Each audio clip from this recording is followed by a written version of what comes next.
Good morning guys! Ito pala yung ating African gray parrot. So ayan siya guys. Ayan, nanonoka siya.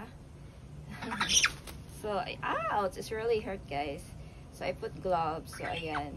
So ito pala guys, nahuli ko siya noong June 12. So matagal na siya sa amin. So nilalagay ko lang siya sa cage. Ayan.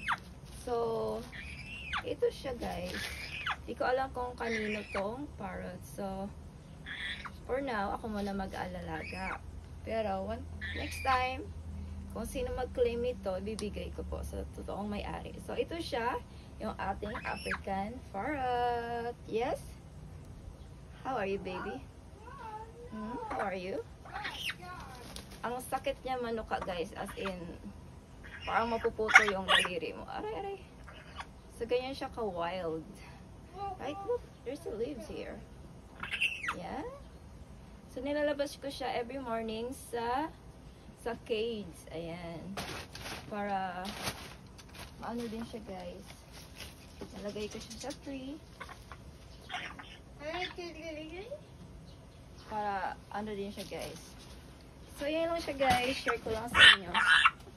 As in, ang sakit ng manuka. Okay, guys. I need to go. Bye. Masakit. Ayun.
So, grabe guys. Ito yung tinuka niya.